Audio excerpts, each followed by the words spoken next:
Hello, everyone. Welcome to our workshop. We are going to be learning some JavaScript. We're going to be practicing with the Svelte framework and hooking it up to a backend database. Make sure that you have the latest version of our code in the GitHub. We're going to be going through and cloning the Git repository and setting up our ev and stuff, all that together. It's going to be a good workshop. We are going through the Svelte framework, which has its own kind of quirks. I love Svelte. I use it personally.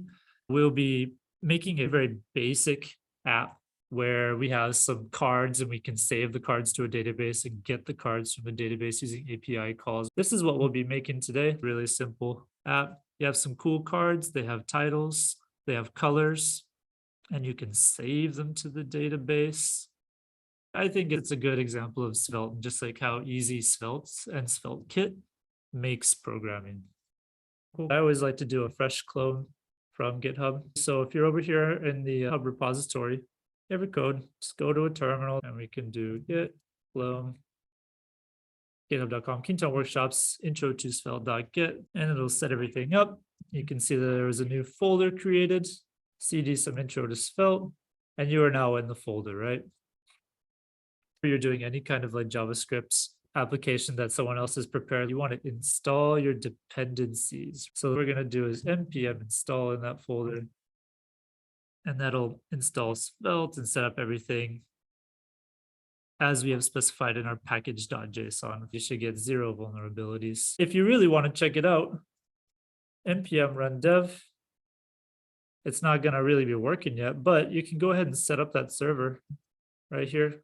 And it should say localhost something in your browser.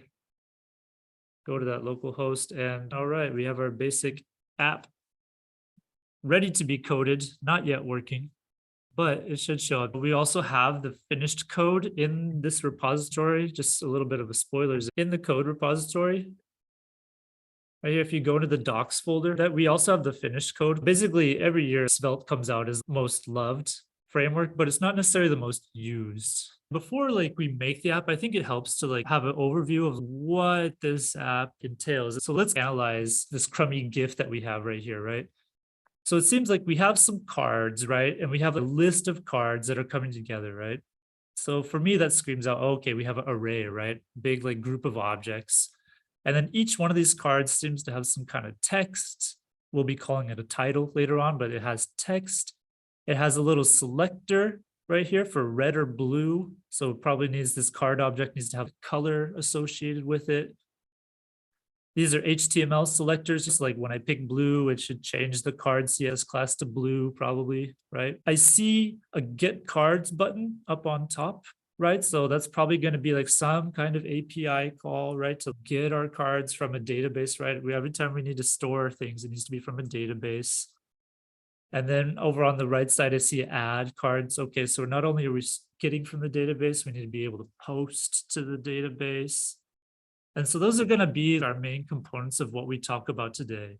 As a general overview, what we're going to do first is we're going to go into the HTML and make a card and get it to show up on the screen. Because if you look at our localhost app right now, there's no cards. And I think if you open up your server again, if you open up your console, if I click get cards, it'll be nothing, I don't know what to do. And I could click add card and it'll be no, what? Totally normal, right? At this point in time.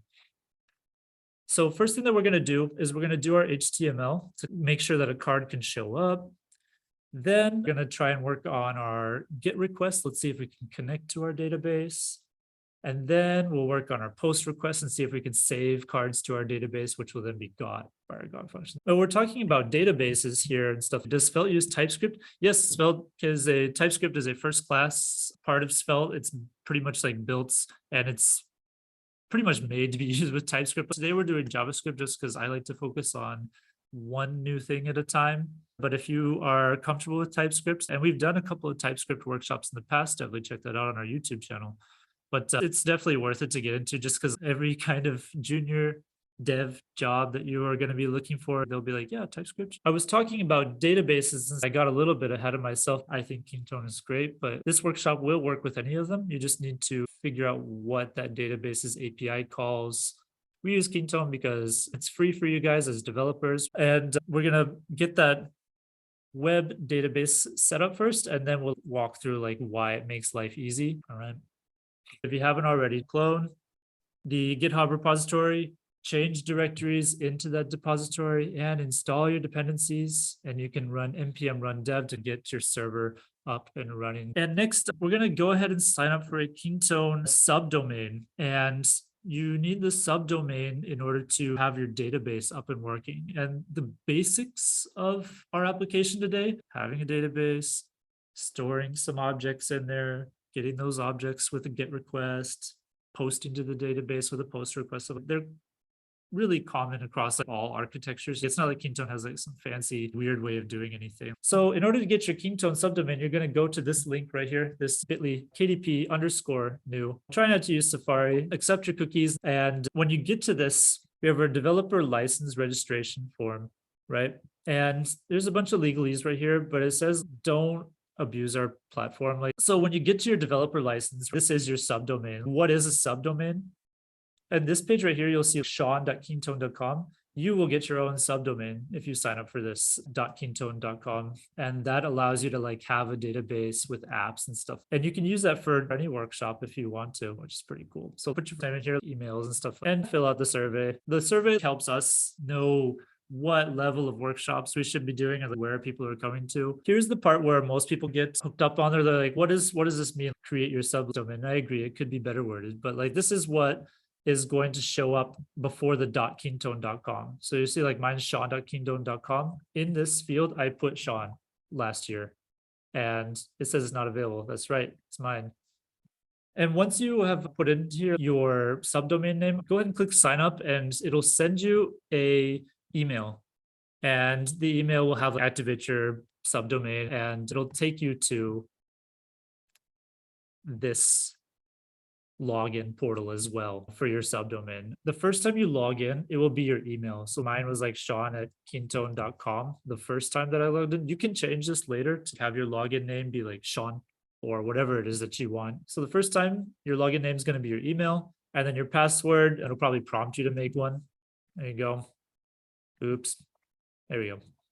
And then you'll see like this sign that has like administration and Kintone. Administration is like backend stuff like managing your username, password, because Kintone is a groupware platform that works really well with teams. We'll talk a little bit about that before we get started. But if you click on Kintone, then you can see over here, you'll have like this kind of portal. Yours will look a little bit different from mine just because you're all probably default. But if you're here, then you are A-okay to go and we're ready to move on to the next session. If you do need help, we have in the README of the GitHub repository a debugging session with like kind of common like pitfalls and things that people get wrong. I've already talked about our project setup. When we create our web database later, that's the last couple of things that we have to do over here is make our M file and hook it up to our web database. Then we'll get on to coding and do some HTML. We'll do our GET request, and then we'll do our backend API calls. And so here's our repo today. Today, we will actually only be editing 3 files. If you look at the code repo and like all the stuff in here, we have a lot of folders and a lot of files like set up here, a lot of boilerplate, quote unquote. Like you don't need all these things like ESLint, but they just help format your code and make it look nice. Why not keep them? And then we have some extra stuff that we put in like our docs, but like the main like meat and potatoes parts of a Svelte app will be in your source folder, and then you will have a roots folder where your actual app is. And I'll talk a little bit about like how Svelte and SvelteKit works and how it's different a little bit from React.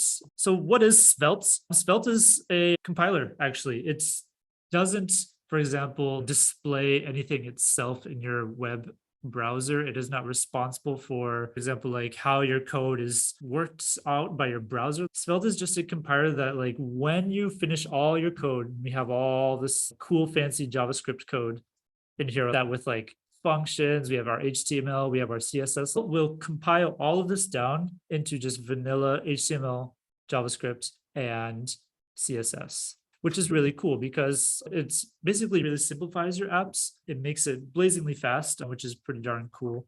And it also has a really high compatibility. In fact, it is compatible because it is just vanilla JavaScript. You don't have any like virtual DOM like React does, which kind of like hangs onto your browser code and then like displays on top of that. Like it's just displaying as is in the browser, which is pretty darn cool. Even when you have TypeScript like that, just for those of you who aren't familiar, like TypeScript also, that is just compiled into regular JavaScript and then read by your browsers. Your browsers only read JavaScript ever, right? That's pretty cool that it goes real fast. Although recently these days, like React and other frameworks are pretty darn fast as well. But I always like the simplicity of just like it in the very end, it just spits out a regular JavaScript file. Just like any other modern frameworks, Svelte lets you separate your concerns. So you'll notice in our code base over here, we have our source folder, roots, we have a backend root, and we have our front page root right here. But if I wanted to add more pages, I could, in the roots folder right now,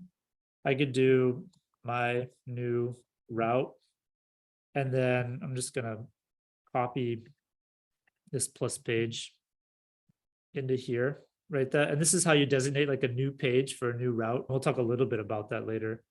But then if I in localhost was gonna go to localhost / my new route, it'll display the same thing because I copied the file, but this is now a new page in your route, which is pretty darn cool, right? There was a little bit of talk about in Svelte, like why do they do plus page?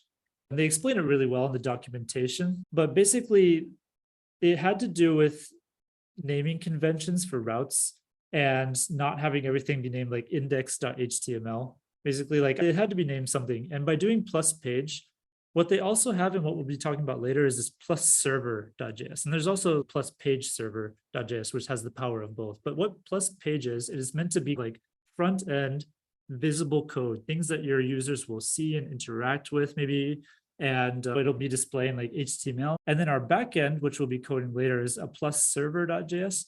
This runs in our Svelte backend. And this Svelte backend is not really visible to the end user. They don't have to like see graphics or anything. What it is like taking in some data, calling our Kintone database, getting a response from the Kintone database, and then spitting it back out to the front end, right? The user doesn't need to see that. And that's why we do a plus server.js, which is pretty cool. It was like, I scratched my head a little bit when I first saw it, but it makes sense. It makes sense. Yep. And just so you know, there's Svelte and there's Svelte Kit.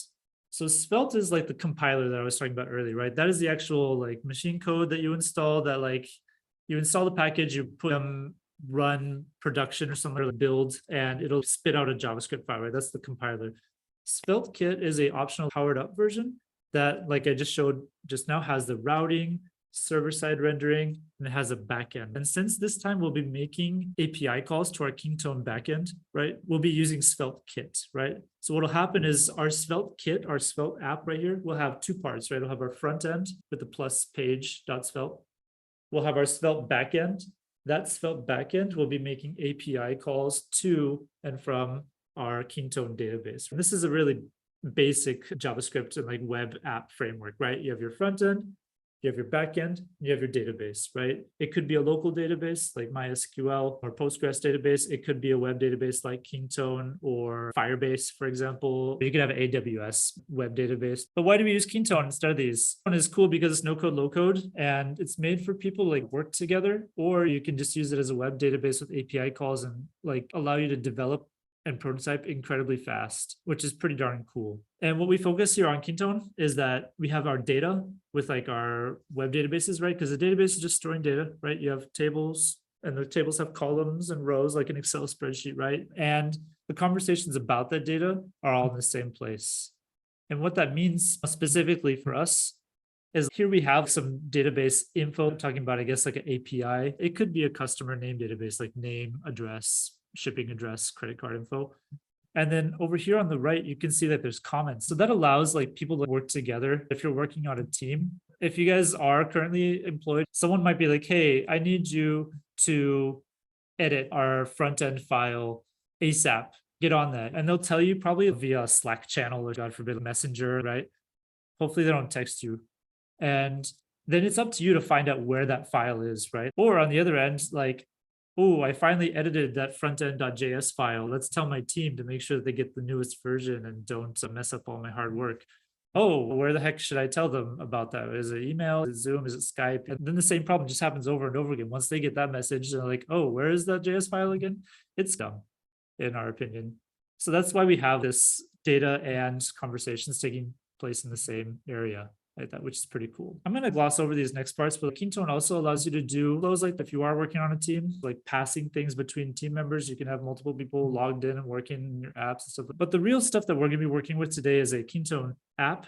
And a Kintone app is a form with a database. That's all it is. And you can make them by dragging and dropping, and we will be doing that together when we make our database. And I guarantee you, we will have a database, a web database with type safety, API routes, and API token.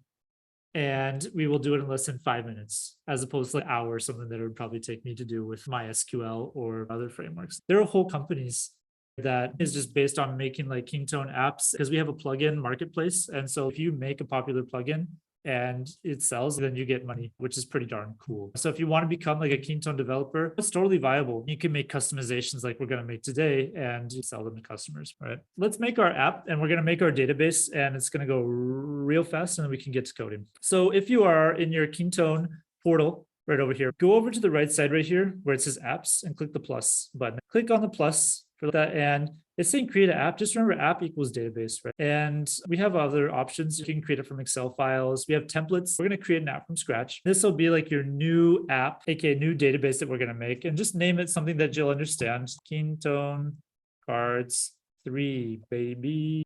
And so remember earlier when we went through our app and we broke this app down, right? So this is why I wanted to do that before, because it always helps to have a general overview of what you want to make. And then like you can obviously go back and edit it earlier, but just knowing what you want to do in advance will really help when you're thinking about data structure. So what we want to do, our cards have two components. They have some kind of text up at the top, and they have a color. So that's what we want to have in our database, right? Because when we get the information from our database, we want to be able to get the card's title. We're going to call it a title, and then we want to get its color. So going over to our database, and this is how you make a database in Kintone. Ready? Here is going to be our title field. It's going to be text, right? This is a text widget, so it's going to be a database column that is only text.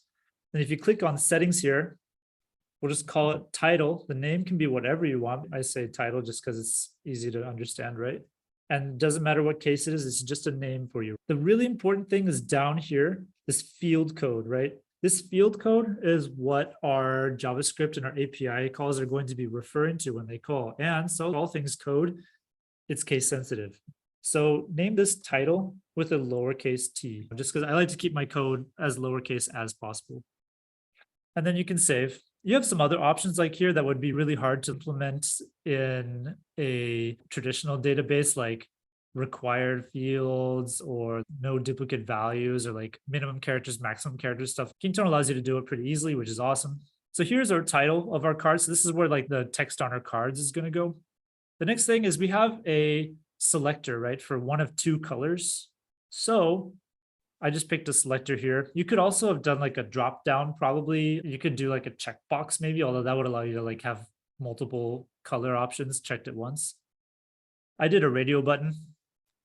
And we're just going to call this color with a capital C. And we had two options, right? It seems like in our app, we had blue cards and red cards. So make sure that this is case sensitive as well. A blue and a red option in our radio buttons. So your title of this radio button will be color. Doesn't matter if it's capital or not. It can be whatever you want. Options should be red or blue. The field code right here, you need to change that to be color, lowercase c. Remember, just like with our title, our field code is what our API calls reference in our code.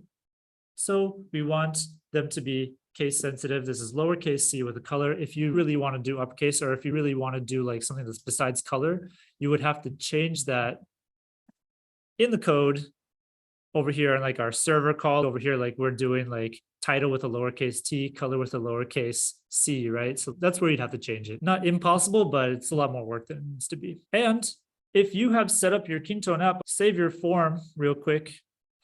And go over here to app settings, click on app settings over here, and we're going to set up our API token as well. So click on app settings and then click on API token over here. And this allows you to set up an API token. So click on generate. The cool thing is though, you have these really fine-grained permissions for each API token, really easy to do, right? Just go ahead and make sure you click add records and edit records for our API token, and make sure you click save. Do not like navigate away. You have to save, guys. There we go. There's an API token. And then click activate app up at the top right. Okay. Boom. And you should have a fresh database that is empty, but you have a database now that has a table for cards. It has 2 columns in it, right? It has the title and the color of these cards. And these are type safe, aka like someone cannot put in the title field like 1, 2, 3, 4. It has to be a string, or it will be treated as a string. And in the color column, you cannot put whatever you want. You can only pick red or blue, and everything else will be denied. So it's type safe in your database. You have an API token, like that, so you have authentication, right? It's all done in less than 5 minutes, which is pretty darn cool. And if you want to add something to your database right here, go ahead and click this plus button up at the top right one more time. And default card from Kintone is just what I'm going to call this first card, and it's going to be blue. There you go. Save it. And you can see in our database right here, we have 1 entry in our database. So that's pretty cool. You can manually put things into Kintone as well. So this was a lot of information. Admittedly, I went pretty fast, but that's just because Kintone makes it so easy, right? Your database should have a title, which is a text field. The title field should have a field code of lowercase t, title, save. You guys should have a radio button field called color.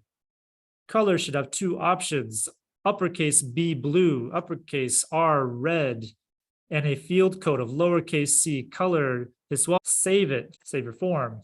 In app settings, you should have gone to API token. You should have generated an API token. You should click add records to make sure that this API token can add records, right? We're going to be posting to our database. Click save. Click update app or activate app every single time you change something. To edit the database and like the backend, it's this little cog right over here. If you see this cog wheel, click on this cog right here, and that'll take you back to like your apps or your database's settings. We're done over here in Kintone land, and we're ready to get coding in our app. Isn't that cool? Real fast. And that's why I like web databases, and specifically why I like Kintone. Let's take a look at our code, and we have our database now. We have our front end all set up, right? You have this on localhost over here. We need to connect the 2 together, right? And there's 2 parts to that, right? We have a backend database, but how is that backend going to know like where is our database? For those of you who have a little bit of experience doing JavaScript, you're going to be like, obviously we got to have our web database URLs and we got to put our API token somewhere. And that is correct. We need to have a .env.m file. We need to create that and then populate it with our API token and all that stuff. So in VS Code, we have our .env.example file right at the very root of our project right here. And if you're just learning to code, having your .env.example file in this format is a really good sign to me that, oh, this person knows what they're doing. And it's something that I've looked for when I look at people who apply for jobs. And our .env file, you'll notice this is also in our git ignore. And our .env, it has 3 things that we need. 1, our API token, 2, our subdomain, and 3, our app ID. API token, we just got that from our Kintone app. And so you are going to paste that in here. I forgot to copy paste it. So let's all go back over to our app, go to app settings, API token, copy paste. There we go. So paste your API token into your .env file. And your other 2 parts of this, your subdomain and app ID. Your subdomain, right, when we signed up for our Kintone database, see that sean.kintone.com, that is your subdomain. So right here, I'm going to put Sean. That's it. You do not need to put the whole thing, although I think our smart tools check for that. Just put your subdomain. For the next one, you have your app ID right here. Your app ID is going to be right here after your subdomain at the very top. But if this is your first database in Kintone, this is probably going to be 1, which is why we have a default value of 1. This is my 48th database. So instead of 1, I'm going to do 48 and save. And you are done with your M file. And so now our backend will know where to find our database. So if you have these 3 things in your file, then you are ready to start coding our front end. In this short amount of time, like we set up a database and we connected to it. That's a huge part of web dev altogether. But let's get into the coding here. So guys, we have 2 files left that we need to work on. We have in our roots folder of our code base, we have the pluspage.svelte file. This is our front end of our Svelte app. And then we have the plus server, right? And that is going to be our backend. The first thing that I want to do is just not even like calling from an API or from our database. I just want to show a card here, just manually typed in card. And that'll help us get used to like the way that Svelte does things, right? So let's get ready and show a card here. Starting out with our plus page.svelte. Svelte components and pages are built with our JavaScript all inside these script tags. So you'll see at the very like top of our app, it doesn't have to be at the top at all, but it just usually is. You'll see script, and this goes all the way down to like line 51 if you just have a fresh clone, right? And that's where all of our JavaScript is going to be. Beneath that, we have some HTML. Like this is just regular HTML that you can see with a little bit of spiciness from Svelte, but we'll talk about that. Just some divs, buttons, key tags, stuff. And then you have a style. Once again, this is at the bottom. It doesn't have to be, but this is where our CSS. Svelte does it this way, so that way you can scope your JavaScript and your CSS to just one component if you want to. You can have a larger overarching like CSS, like theme.css that styles every single page on your app, totally doable. But doing it this way allows us to scope it, which also helps keeps things very fast. It's like when we finally compile our Svelte app into just vanilla JavaScript and HTML, like it'll scope this blue card class to be only on our front page. And you could not access it from like our other routes and stuff. You would have to like basically do a parent like CS class, which is, I think it's really cool because it allows your stuff to stay fast, and you only need to like, if you structure your app well, so that way other people are looking at it, then they'll be like, okay, what is this component or what is this page? Oh, on this page, we have a cards array and we have some CSS classes that we can use. And it helps people like not get lost in like a giant labyrinthine app with like overarching styles and stuff. So inside of our script, just as a quick overview, that we have a cards array, and I have some hints, right? I wrote good comments. Right? So in the very end, we want to fill up this card array and then show it to the user, right? We have a get cards request, and this get cards request is going to our backend. This backend is on the /Kintone route. The /Kintone route, we made it by having this Kintone folder in routes and then plus server.js, right? Remember what I said, this app actually has 3 parts, right? You have your front end, that's the page, that's the file that we're editing right now. The front end will call our Svelte backend, that's the /Kintone route in plus server.js. That backend will call our Kintone database, right?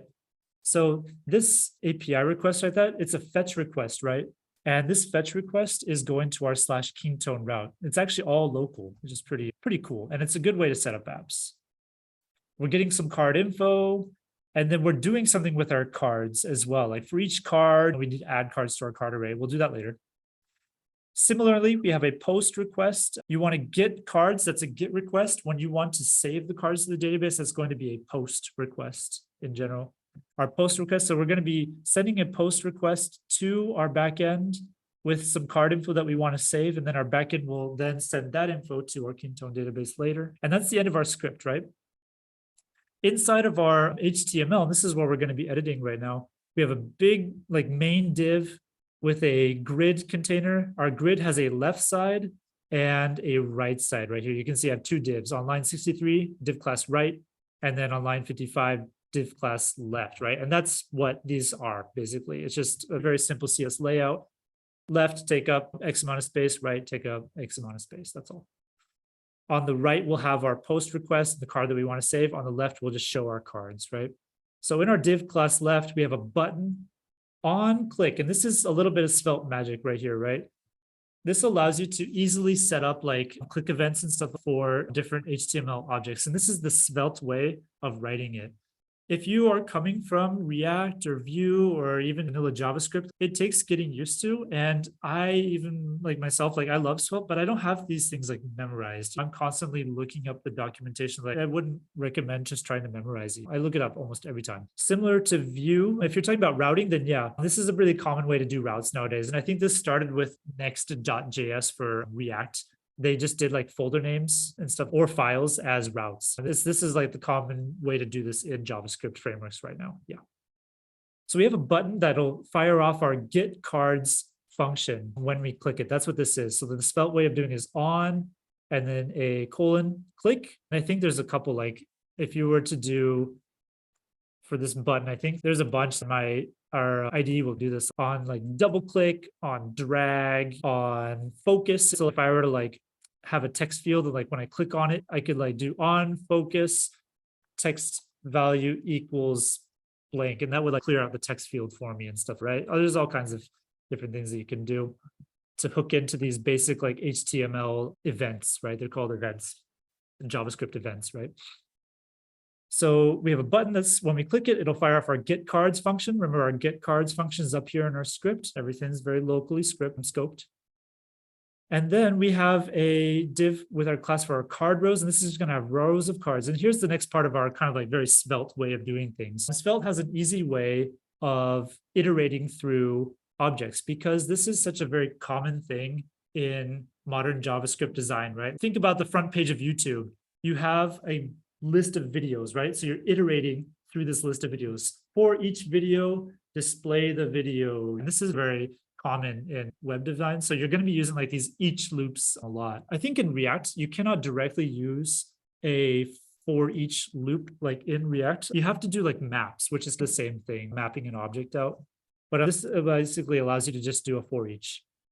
And we're saying for each cards, right? For each cards, if we look up, here's our cards, that's an array, right? Arrays are storing multiple things, multiple pieces of data, multiple objects. So for each cards that we have, we're going to call it a card, right? And it's going to have an index is what this I is. You could also do index if you wanted to. A lot of people shorten it to I. That's a very common JavaScript convention.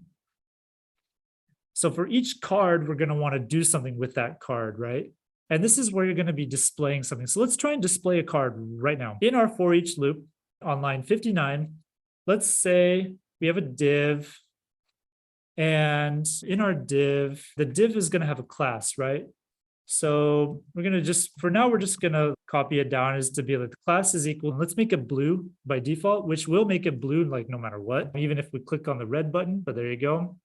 And then in that div, we're going to have a p tag, right? We're going to have some text, and how you access JavaScript variables in Svelte is very similar to React. Curly brackets.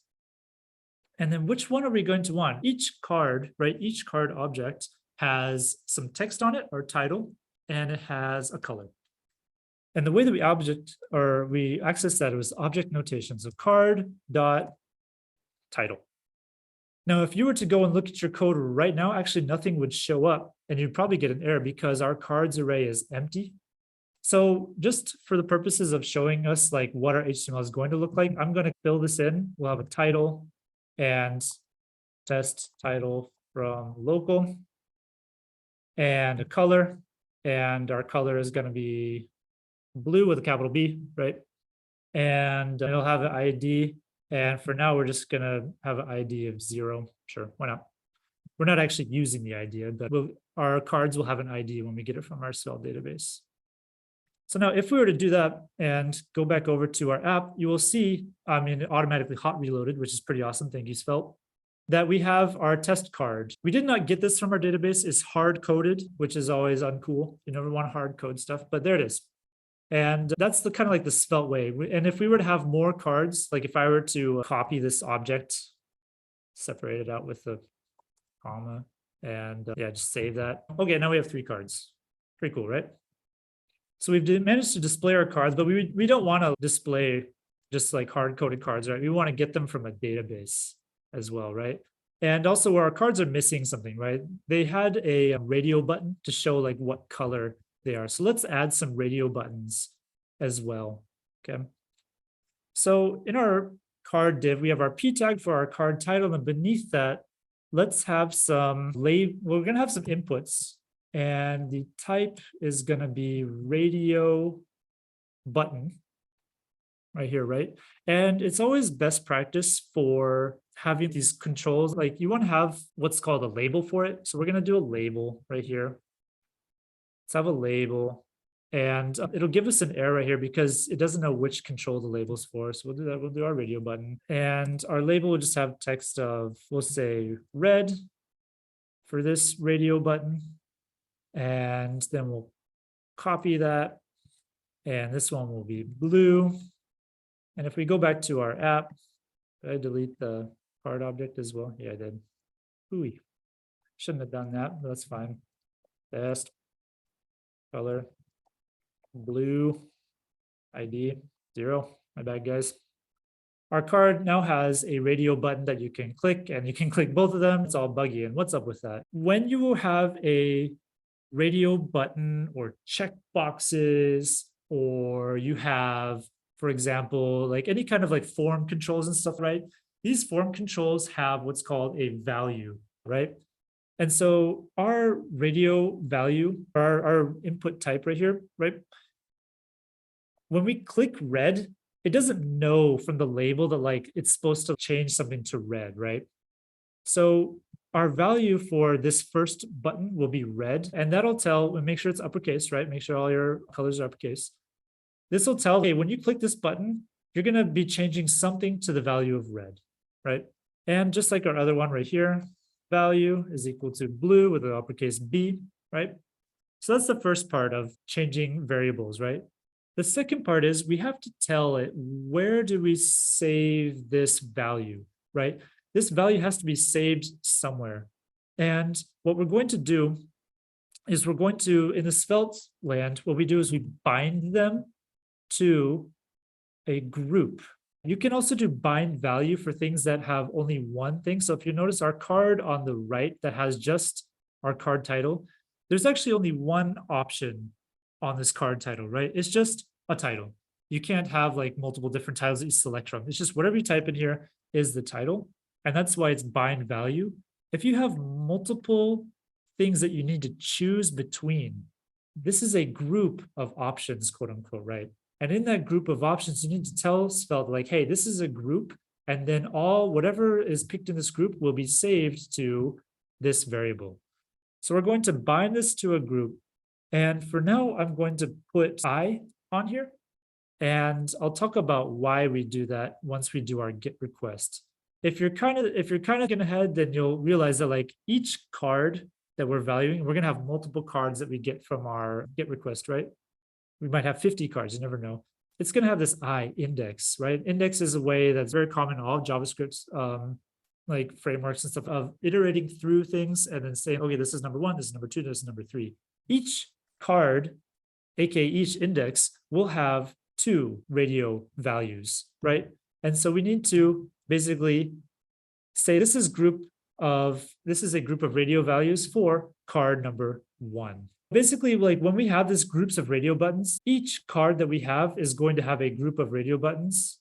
And then in that group of radio buttons, you're going to have a like separate, for each card, you're going to have a group of radio buttons, basically. And what that's going to do is basically allow you to have each card have its own control and be saving to each card's card.color value that we're going to have later on, okay? And in terms of like our HTML, like just displaying cards though, that's it. Like we have our card and it has our radio values. So we'll be fixing that double selection error later on when we have our actual cards coming in. So don't worry about that. We have our cards and we have our HTML ready. The last things that we have to do now is format our GET request, right? Because we want to be able to get our cards from the backend. And then we have to format our post request so we can save cards. So only 2 things left on our agenda for today. So where should we start? We're already in our front end right here. And this is like a part that I always like wonder, like, where should I start with, right? Because we have our GET request going to our Svelte backend, right? Our plus server.svelte over here. And that'll be spitting some data back out to our front end, right? It'll be like, here's the cards that you asked for. And then for each card, we need to be doing something with it. And I have a hint right here, right? We need to add our cards to our card array. It would be easier to understand if we went through our backend first. You would understand more generally, but it would be a lot faster. And I think you'll understand if you bear with me for a little bit. If we do it right here, we're going to do our front end first. Okay. You can definitely see why later. And there'll be like this moment in the next like 10 minutes after I get to our backend, we'll be like, oh, that's why we did that. But if you'll notice here, we have in our GET request from our Svelte backend, right? Our card info variable is awaiting our card request.json, right? And what is our card request? It is a fetch request, aka we're getting some kind of data from our backend, right? And this is a GET request. So this card info is going to be whatever JSON our Kintone has sent to our backend, and then that backend has sent to our front end, right? For each card info, right? Because we're going to have multiple cards, right? We're going to have a big, huge object of all these things in our variable, our database variables, right? We need to do something with all of them, right? What we need to do is put them into this cards array up here that I like hard coded out before. And I pretty much already gave it away what it's going to look like. But each card that we get and each card info is going to have card dot title, or we're going to have, it's going to be an object, sorry. So title is going to be equal to card dot title dot value. I'll talk about that. Color is going to be equal to card dot color dot value. And it'll have an ID, and that'll be equal to card dot ID, which does not have a value if I remember correctly. And just looking at my backend real quick, like that, when we get our information, yeah, we're just spitting it out as is. So like when it comes back from our Kintone, oh, we need to push. That's why. I was getting there because we need to push that into our backend. Hold on just one second. Yeah. Just go back right quick. I forgot to push into the array. I was just like saying for each card is equal to card, which is dumb. My bad, guys. So the array that we want to push into is our cards array up here. So this is the part that I forgot to do. Cards dot push. My bad. We need to push each card object into our cards array that we have on our front end. That's why I was confused. Each card object that we're going to push in is an object, and it'll be equal to an object with a title property, and that'll be card.title.value. It'll have a color property, which will be equal to card.color.value. And it'll have an ID. And I believe, I keep forgetting if our IDs have a value or not with them, but I don't think they do. Card.id. And these are the values that we put into our Kintone database when we set it up earlier, right? And why we have value on, this is a Kintone thing. When we ask our Kintone database for card.title, there's actually a little bit of extra information with that. You have the value of the title field, right? In this card, or in this case, our card had, what do we have? Our first card.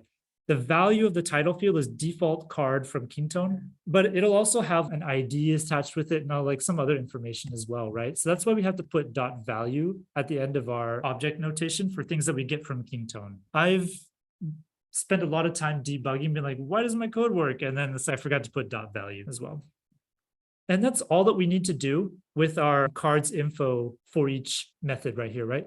We are just pushing in for each card info that we get from our Kintone database, which is from our Svelte backend.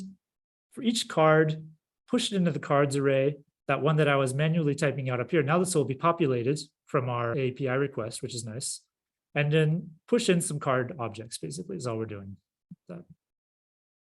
And that will make us done with our front end as well. So before we get into our backend, that was a lot of talking, that was a lot of content. So if we're all ready to go on, let's go to our plus server.js and our Kintone root. And you can go to /Kintone right here. It's not going to show you anything valuable. They'll be like, yeah, this is not a place where you're supposed to be, but it is a root, right? It didn't give you 404, it gave you 500. So it is a root on our app. And you can also do customized error pages and stuff, or you could change that to a 404 if you wanted to. In our Kintone backend right here, we have a couple of like imports, and we're importing JSON and we're importing crossfade. We have our JSON like kind of library that we imported up here at the top, and we have two functions. And this is a key part of like how Kintone or not Kintone, how SvelteKit does backend. On our Kintone route, that /Kintone, we have two request routes. We have get and we have post. And the way that you designate that is just by creating two functions in this plus server.js on our Kintone route. Get and post right here. Get is obviously for our get request, and it'll expect to not take in any data, and because you're just getting data, right? And our post will basically say, hey, we need to send something to wherever we're posting to, right? And it's pretty cool. So that way on this Kintone route, for just one route though, I can have a get route and I can have a post route in the same place, which is all pretty cool in my opinion. So let's take a look at this get route. The very, very first thing that we have at the top is our environment variables. And this is how you import them with SvelteKit, and specifically using Vite. Vite is what's running under the hood of SvelteKit. It's Webpack if you're into other JavaScript frameworks, right? This is how you import your environment variables. It's prefixed with Vite. That's like a Vite convention, but it's not terribly hard to understand. You can definitely look it up in the documentation as well. So we have our token, our subdomain, and our app RD, right? And the reason that we have these here is because our backend, our SvelteKit backend, needs to use these to say, okay, where do I go to get my Kintone data, right? That, and you can see right here that we've, in our URL that we're going to be asking for our web database, we have our subdomain right here. So like my subdomain in my M file was Sean, right? This will be going to sean.kintone.com. This app ID, mine was 48, and then it'll have some database query parameters. You don't need this specifically, but it's there anyways, and you might as well use it. So this is our URL that we're going to be getting our data from, right, in our GET request. I am spitting it out to the console just in case you want to see it, and we have our fetch options for our fetch requests, and I'll go into a little bit about that. Anyways, in our GET request, here's where the actual GET request happens right here. And this is just a very basic fetch request. As of JavaScript ES6 and also the latest JavaScript frameworks, everyone does fetch now. If you're using like older coder bases, you might see like Axios, a get and post request library. Nowadays, we just use fetch. It's super simple. Let our response equal await fetch. So it's already async, which is awesome. Our fetch just takes two things every time. Where are we fetching from? AKA our URL up here, my sean.kintone.com subdomain with this app ID. And what are the options that you're sending with your fetch request? And our fetch options right here, it's just a get method. And then in our headers, we have our API token, right? And so we've put our token right here. That's our response. It's sending back response data in JSON. So we're setting our response data variable to response.json, right? We're getting response back from our Kintone database. And then we're saying, okay, take the JSON of that response and set it equal to response data. And then we're just returning a new JSON object called response data.records back to our front end here in plus page.svelte, right? If you look at this as a function, right? And if you're not too familiar with JavaScript, this might look a little bit weird, but if you know JavaScript, you'll be like, oh yeah, I get it. My get route is a function. It's not taking in anything and it's returning, right? It's returning a JSON object, just returning some kind of data, right? And so when we hit up this route with a GET request, it'll fire off that function, basically. And that's where like the coolness of SvelteKit comes out, where you have like your front end and your back end all in one set place with this routing structure, right? I hit /Kintone with a GET request right here and say, hey, do your thing with on the GET route. And that GET route will spit back out basically a function, or spit back out some data as a result of that function, which is pretty cool in my opinion. So if you'll notice, this is actually already done. So if we were to go over to our app right here, just fingers crossed right here, I'm going to keep the console open just in case. If I click get cards, oh yeah, 500 error. And that's because our post route is not quite ready yet, but the get route in theory should be working. So we'll take that out. I was a little bit too early. There we go. I'm going to delete that too. I don't know why that's there. So let's take a look at our post route, and then we'll fill out our post route, and then that'll make our /Kintone route work out well. And then we'll be able to use our get button and our post button, hopefully. All right. So the post route, same exact thing as the get route up above, except obviously it's post, but also we have here an object that we are being passed in. And this is called our request. I named it request here. It doesn't have to be named request. And if you look at our front end, we have our get cards function that's doing our get request. Our add card function right here is our post request, right? And when we post things, right, we have this card on the right side with a title value and like a color value, right? We need to basically send that data to our backend, right? So when we hit up this /Kintone with the post request, it's going to be like, hey, you're sending me some data, right? And that's our post body right here. We're sending some data back over there, some stringified JSON called with a title and a color. So if we look back into our post request and plus server side, that's what this request is. That is our card object with a title and a body. And like someone asked earlier, this is where you could do like some backend like processing of the data. You could say, like, okay, for all of our blue cards, change them into purple cards, or something like that. That's where you could process your data before sending it off to your backend or before you send it off to your database. This is where you would want to do that. And we have here request, right? So this JSON from this request object that we got passed in from our front end, we've saved that to body right here, right?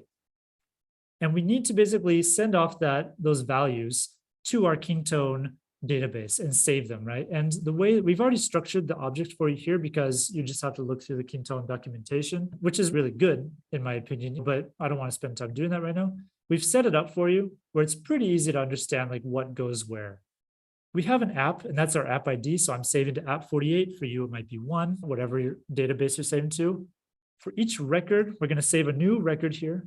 That record is going to have a title. And remember, that title is going to have a value of, we got passed in body, and that has a title object. If we look at our front end, right, our body has a title object and a title and a color property. So we're going to be passing those in body.title right here, and color is going to be body.color. Boom. Right. And now that we have our request body, like this is like the data that we're sending to be saved in our backend, right? We're going to be logging that into our terminal console so you can see that later. We have our fetch options right here. It's a post method with our token. We have our body saved right here. So that goes into your fetch options. If you're new to using fetch, you save your body right here.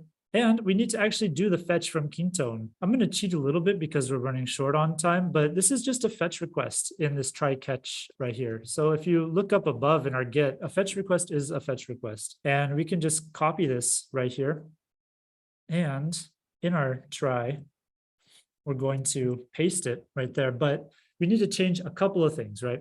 So number one thing that we're going to change is our response is awaiting a fetch request to the get records URL. We're not going to the get records URL. This time we want to post, right?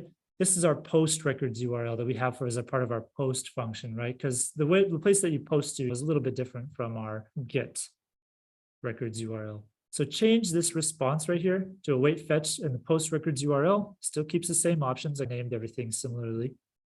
We're going to be getting back some kind of response data from that, but that response data, think about it. When you did a GET request, you are getting your records, you're getting your rows from your database, right? Those are what we call records, right? So like card number 1, title is card 1, color is blue, card number 2, blah, blah, blah, blah. But that when you save to a database, you're not actually getting those card records back.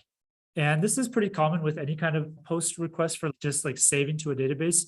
Sometimes they might return that object that you saved back to you and be like, here, this is what you saved. And then you could data dot, here's what I saved, or dot records. For Kintone, it does not do that. When you do a post request and you save it, it just says, hey, here's the app that you saved to, and here's the number of revisions that you've done to this record. This is the first time you saved it, or hey, you updated it, so this is revision 2. So that's going to be our JSON object. It's just going to be response data right here. Yeah.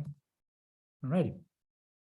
Let's double check our app and we'll start to debug because everything should be done as it is right now. I do have one card saved into my app, Song 48, and it's started up. So let's get our card and see what happens. Nothing happens. And that's where we go to our database right here. It says getting from.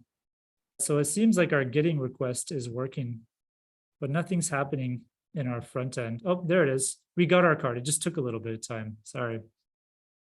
And our card works. If you check our JSON object that we got that I logged to the console earlier, it says our ID is undefined. So obviously I messed up with the ID portion of that. I'll have to look up how that works later. Part of being a dev, right? Just throw it out in the console and then check to see if it works. So our GET request is working right here. Unfortunately, our color's not changing, so I'll deal with that in a little bit. But let's test our post request, guys.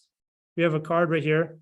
New card just dropped, yo. And it's gonna be red. Add card. Ooh, look at that. It shows up. Beautiful. Awesome. How do I know that I didn't just fake this right here? If we go to our Kintone database, boom, it's saved in the database right there. So we have our new cards just dropped, and our post request and our GET request are working. So if I refresh the page and I do GET cards again, then we have 2 cards now that come in.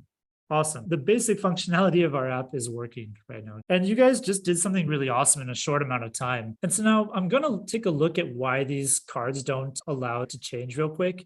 So looking at our radio buttons right here, we have our label. So that's probably not going to be the source of any kind of error, right? We have our div class blue card. So right off the bat, I can see that our div class, I forgot to change this back. Our div is hard coded to be a blue card, like no matter what, right? So that's error number 1, right? So looking at what we did here, we didn't want to hard code this, okay? And I have it already done right down here on the right card. If you'll notice the right card, the functionality is working correctly, right? Changes. I'll show you something cool with Svelte. For our HTML classes and our CSS classes, Svelte allows you to do ternary, why did the dictionary open? And conditionals within the CSS class selector. So if you'll see here, like we have, I'm just going to copy paste this up to line 65, right? That div class is equal to, hold on, div, there we go. Svelte allows you to do conditionals. So if we have our class right here, blue card is going to be equal to if color equals to blue. Otherwise, the CSS class red card is going to be equal to if card equals to red. So if these evaluate to true, it'll pick one. And if both evaluate to true, it'll pick blue because it comes first. We do need to change one thing though, right here. In our each loop, we're iterating through each cards as card. If you'll notice here, our title of our card is card.title. So this right here needs to be card.color. And what this should fix our color changing for our card classes. So looking here at our input type of radio, the value is red. I've bound it to the wrong thing right here. We have our input types right here, and I bound them as a group, but I didn't bound them to card color. And then I didn't give them proper name. My bad, guys. So what I've changed here, and I just copied pasted from our finished code right here. We have our radio. We're binding it to a group. That does not change. And I was correct about that earlier. The group is going to be this card's color, because remember, we're iterating through each of our cards. Each card is called card. Each card has a title. These radio buttons as a group, remember there's 2 radio buttons right here, are bound to our card's color value, and it'll be changing that. One is going to be red value, one's going to be blue. Then the name of this group is going to be named to the index. And that allows, each index is different for every card. So if each loop loops through 10 times, the index will run from 0 to 9, right? So each time we loop through this group of card or radio buttons will have a different name, aka a different index. And that allows them to function independently from each other. I forgot that part, guys, my bad. But if you go back to get cards now, they'll display properly and then they'll change independently of each other, right? Which is pretty cool. So that's fixed there. All right.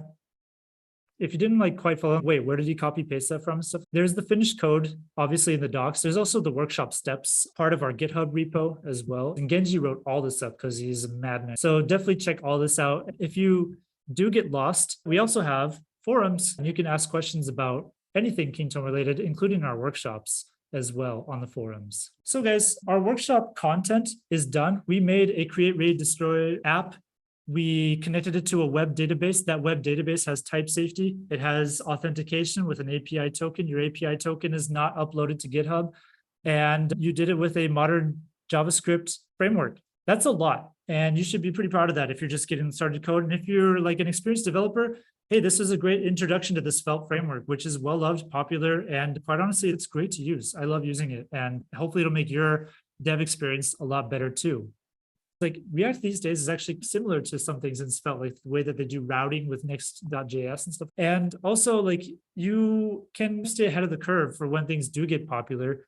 You can basically be more flexible. And being flexible, I think, is the number one thing for a good developer that separates you out. Say, yeah, I don't know how to use that, but give me a couple of days and a couple of YouTube tutorials and I can figure it out. Come check us out on the forums, subscribe to our YouTube channel, and we'll be doing another basically like JavaScript and Kintone tutorial. Thank you guys for visiting. I'm gonna sign off for now. And yeah, it was really fun. See you later. Bye guys.